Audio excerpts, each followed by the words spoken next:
I've grown up in the Congregational of the United Church of Christ, and so that's just a very familiar song, and I've sung it so many times, but when I started the second verse, I started to think, okay, so what does this mean, though, to somebody who isn't a part of this, or hasn't been to church, or isn't really a big part of the church? Because it says, open now the crystal fountain, what? Whence the healing stream doth flow, let the fire and the cloudy pillar lead me through the journey through. Where are those things coming from, and what's that all about? Because those are referring to some pretty ancient things. And if you are well-versed at the Bible, some of those things are going to be familiar. I'll be honest with you. I don't understand the crystal fountain. What's the crystal fountain? Does anybody know? Aha! We're all stuck. I'm glad you're with me on that one. I don't know what the crystal fountain they're talking about, honestly. I just don't. But I do know, though, the fire and the cloudy pillar. Does anybody know what that is? What's that? Exodus, right.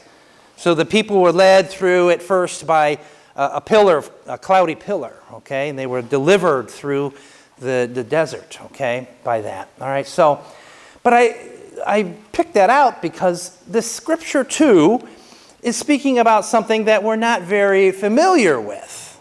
How many of you have seen or heard or been infected by an unclean spirit? Think of the flu. Certainly unclean spirit.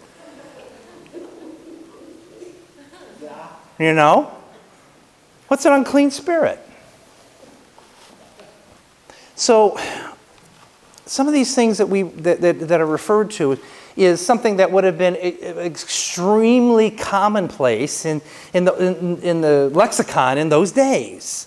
But it also has some undertones in there too. Unclean. For a Jew, something that was unclean had not followed it was a person who had not followed all of the rules that had been set down in order to be considered acceptable or included in temple worship.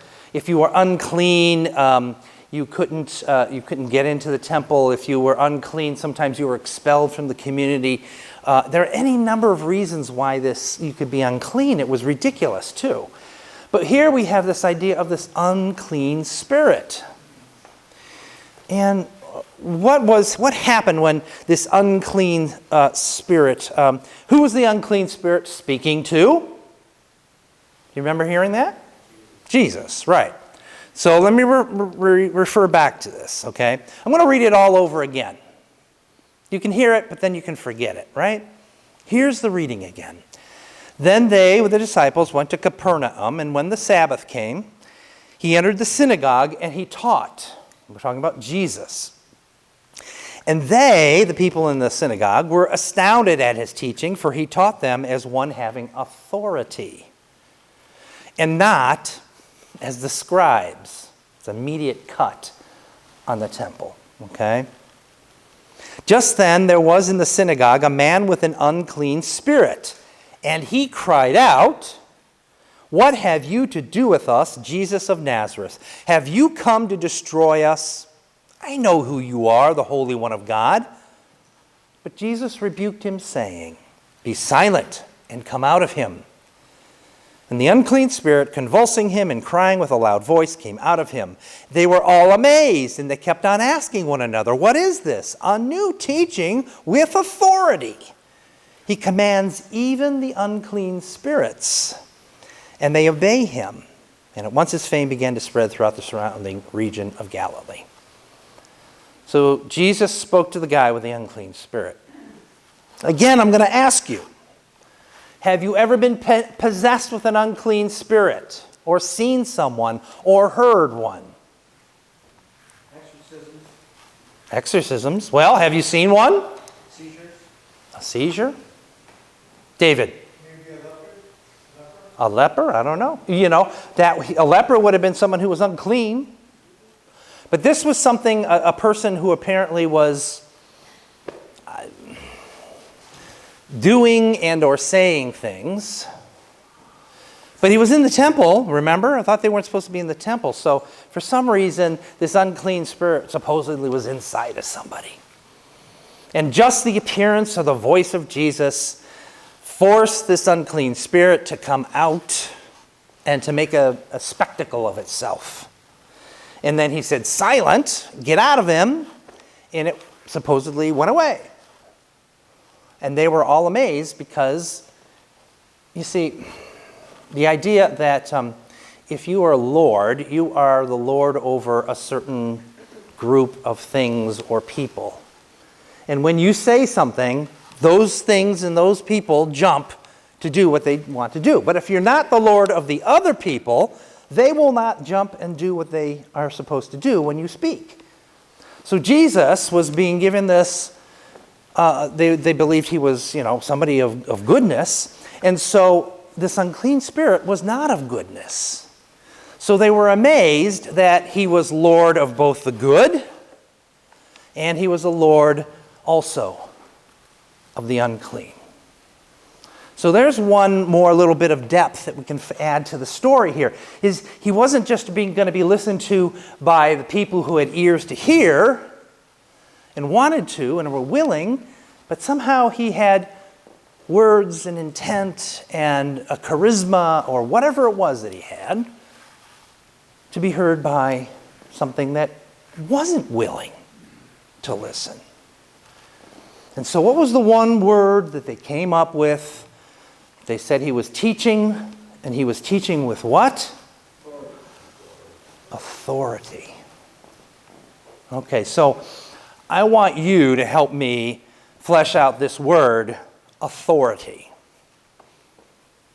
So what is authority, or who is in authority? Anybody? Priests. The priests back then, they would have had some authority. King would have authority. He could say whatever they wanted to do, and everyone had to snap to. David? A cop or a fireman, yep. When they speak, you have to listen. In fact, we were driving. I was driving the guys in this morning in Sheila, and about 45 minutes earlier, whenever something happens in town, every single fire truck responds to it, right? And they went flying past the back of the house, and they hadn't come back to the station. So I said, "Let's go downtown and see what's going on." And we found them, and we had to turn around because we couldn't get past them. And the guy came out, and he said, "You're going to have to do a K-turn here and head out that way and go the wrong way on the next street." So the fireman told us what to do, and we did it. He had some authority there. What other ways we see of authority? Elected officials. In this context, it would mean a trusted expert. Jeff says in this case it could be a trusted expert. Also could be someone who's commanding attention by just what they're saying or just their being. Commanding attention just by their being. Have you ever met somebody who commanded attention just by their being? Rickover. Admiral Rickover. Of course, you had to pay attention to him. If he would have told me what to do, I would have said, "Forget it, pal." Who else has commanded authority? Teachers? Mothers.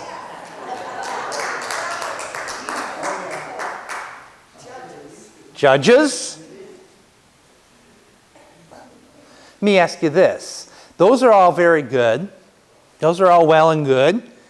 But have you ever met somebody who was not holding a societal position, who held authority for some reason, or they were charismatic? Have you ever met someone like that?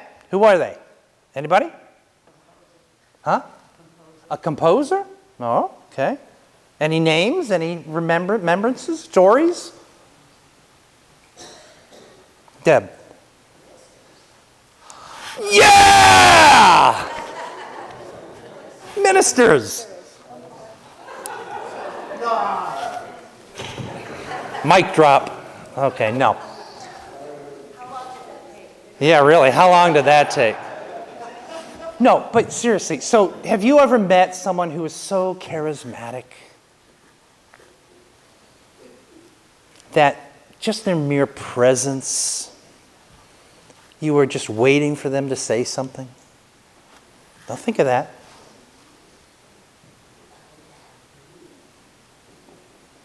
Anyone willing to share that person's name or what they did? Yes, David. The Pope. Interesting. Not that I've met a person, but people like Oprah, Oh, people like Oprah. Okay. some outspoken actors. Okay. So if that person was in your presence, you'd feel that. Has anyone actually been in someone else's presence that way? Ooh, Jesse Jackson. Steve was in his presence and he felt that. Well, sometimes you're in a gathering, whether it's at a party or a family gathering, and somebody just starts talking about a situation, perhaps, and it's very captivating, sort of like listening to the Moth Radio Hour, a story that they know how to tell so well, and that they command attention. Good. Yeah, just a second, David. Anyone up here? So you've met a director of music you felt that way. Okay. So, what's that? Eleanor Roosevelt. Yes, Jerry got to meet her.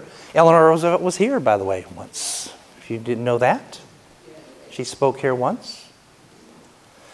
So we have this understanding at times, whether we have met someone or we would want to meet someone, that they have an authority that goes beyond maybe their position, their role that they have. They may not even have been given any kind of a role, but for some reason they are outstanding. This must have been what Jesus had been assigned by these people. I don't know if these were the scribes that were describing him. Remember in the early part of this it says, they were astounded. I don't know who the they were, honestly. Because he taught as one having authority and not as the scribes. So it must not have been the scribes who thought he had authority. Most of us his new friends that he had. Remember the song we just had, Peter and Paul and sons of Zebedee, right? They were the new disciples. Whatever it was, he had authority. So, why we went through all of this is in talking about those ancient things that were in the song and this ancient idea of an unclean spirit. I wanted us to be able to find a way to touch on and reach back somehow with our own feelings, our own experiences of how somebody like Jesus could come before some people so long ago and in a place so far away and suddenly affect and change the way people have done things, both for the good and the bad. This guy had so much charisma, so much authority, so much what he had to say made so much sense, and obviously was opposite of what was being spoken at the time as conventional wisdom, is that he stood out. So I want you then to be somebody who seeks people out like that. Or maybe not people. How about principles?